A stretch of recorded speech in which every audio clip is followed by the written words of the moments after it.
大家好，我是富寇，欢迎来到事故调查。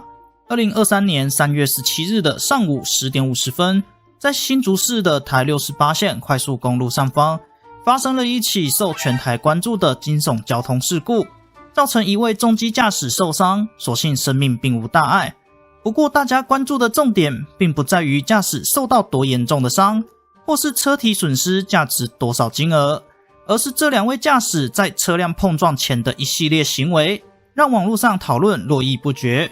事情真相到底是什么？两位驾驶各自有什么样的违规与违法行为？接下来就让我来带各位了解案件的全貌。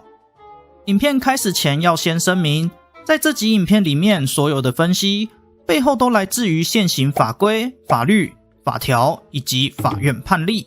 并且只会依照现有的客观证据，以无罪推定原则进行公平、客观、中立的角度分析。我只为证据说话，绝不偏袒任何一方。在开始分析二车的行为之前，我们要先来还原现场。由于没有更早之前的影片，基于无罪推定原则，不考虑二车先有纠纷的起因。影片一开始是汽车驾驶行驶在外侧车道，前方有一位无关的第三者车辆行驶于外侧车道前方，重机驾驶则是与第三者等速行驶于内侧车道。汽车驾驶变换车道至内侧车道，与重机驾驶同属于同一车道之前后车关系。此时重机驾驶多次回头，基于无罪推定原则，不当作回头挑衅，以现有证据判断，应属于车辆未装备照后镜，必须以回头方式确认后方车辆距离。之后二车保持同车道前后车关系28秒之后，汽车驾驶于同车道之右侧超车，重机驾驶随后加速远离汽车驾驶。这边我们无法得知重机驾驶加速是基于不想让汽车驾驶超越，还是认为这样超车很危险，要远离危险。基于无罪推定原则，以远离危险认定。随后汽车驾驶改于重机驾驶左侧同车道超车，超越了重机驾驶。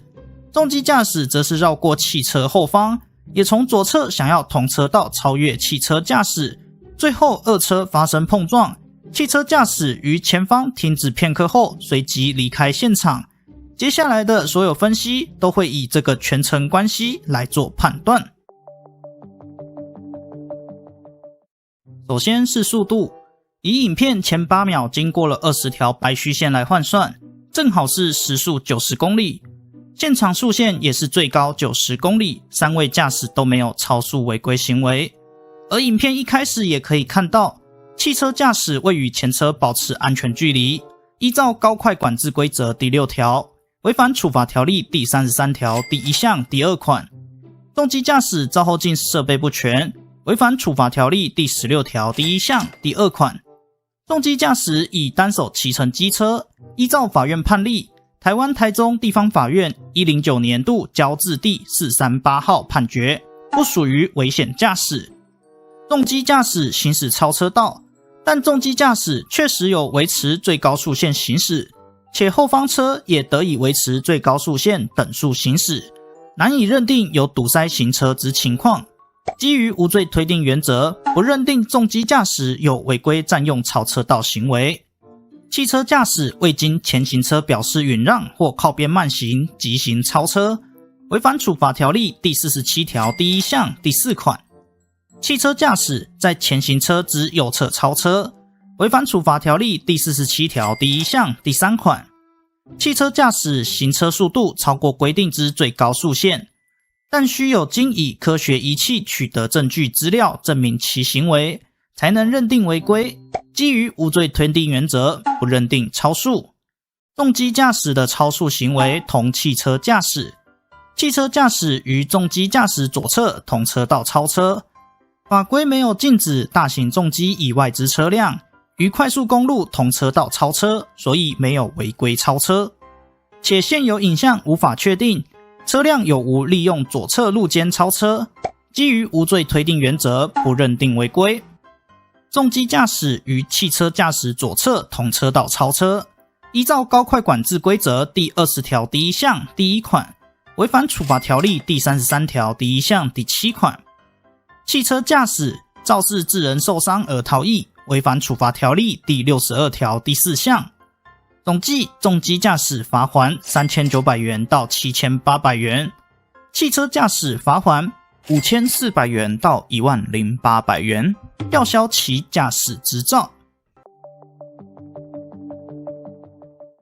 在这一系列的行为中，不少人都在讨论重机驾驶有强制罪，汽车驾驶有肇事逃逸、故意伤害罪等等的。先来看看重机驾驶强制罪的认定要件，必须出于故意，以强暴、胁迫使人行无意义之事或妨害人行使权利。重机驾驶在一系列的行为中，几乎没有任何故意刹车的行为，都是保持最高速线行驶于内侧车道，并且驾驶人没有义务要为了后车想要违规超速，而自己也超速行驶。没有证据可以证明重机驾驶有符合刑事强制罪的认定要件。再来看看汽车驾驶，肇事逃逸是毋庸置疑的。刑法185之4条认定要件有驾驶动力交通工具发生交通事故、致人伤害、逃逸，所有要件全都符合。对于逃逸的认定，依照法院判例，最高法院107年度台上字第378号刑事判决，逃逸是指驾驶人主观认知到有发生事故，并擅自离开现场，未履行在场之义务，并不是只有报案就可以离开事故现场的。所以依照现有证据事实，刑事肇事逃逸成立。而汽车驾驶有普通伤害罪或杀人未遂吗？这两种刑事犯罪最关键的认定要件就是出于故意。影片中这段有两个可能，是汽车驾驶偏移车辆去撞重机，还是遭到重机撞击后车身才偏移。依照声音与影像比对可以发现，是车身先偏移才出现撞击声响，而后方第三人的行车记录器也可以清楚地看到，汽车驾驶完全是故意撞击重机的，因此可以证明汽车驾驶是出于故意去撞击重机驾驶，伤害罪成立，视情况将有可能升级为杀人未遂。不管前车驾驶利用何种方式行驶，即便违规行为多到数不完，作为文明法治国家的公民，无论何时都不应该使用违规或违法的方式解决，任何生命都应该备受尊重。